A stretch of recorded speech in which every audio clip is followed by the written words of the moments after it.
is saying it's not shooting to kill, but protesters are now accusing Army snipers of shooting 3 people in the head. The so-called red shirt protesters are demanding the Prime Minister's resignation, but he is refusing to back down. Raging violence in the heart of the Thai capital, claiming 8 more lives today, 24 people killed, more than 180 hurt. The pictures are stunning. The U.S. Embassy is working there feverishly to ensure the safety of its employees and their families, and they're now telling Americans considering a trip there, stay away. Joining me now on the phone from Bangkok, Global Radio news reporter Simon Rufneen. Simon, what is the very latest there on the ground?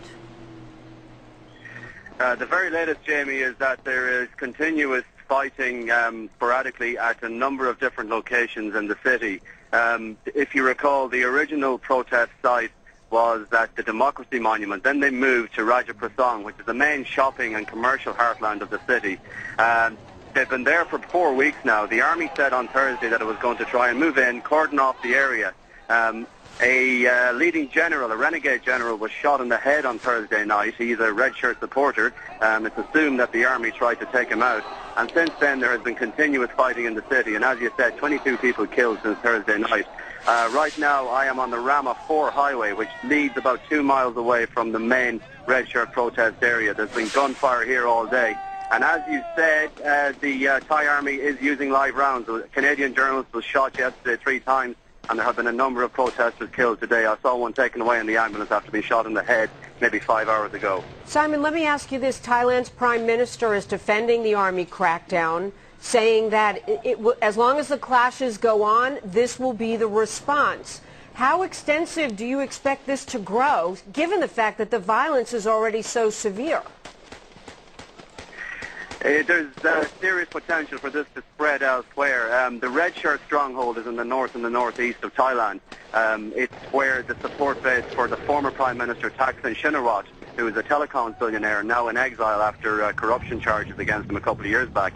Our government has extended the state of emergency to those regions, and there is serious potential if the army tries to do any sort of a crackdown there, Simon, for them to move in and for the protesters to react. And these protesters want the Prime Minister to step down. He says that's not going to happen. What else do they hope to accomplish? Yeah, the Prime Minister came back with a 5-point peace plan about 10 days ago. The protesters agreed with the spirit of it, but then they began to balk at a number of the finer points. The Prime Minister pledged to have an election on November 14th this year. The protesters want him to step down immediately. Then they changed that to 30 days, and they said the November 14th timetable was too far in the future. They say they want the government to step down because they regard it as illegitimate.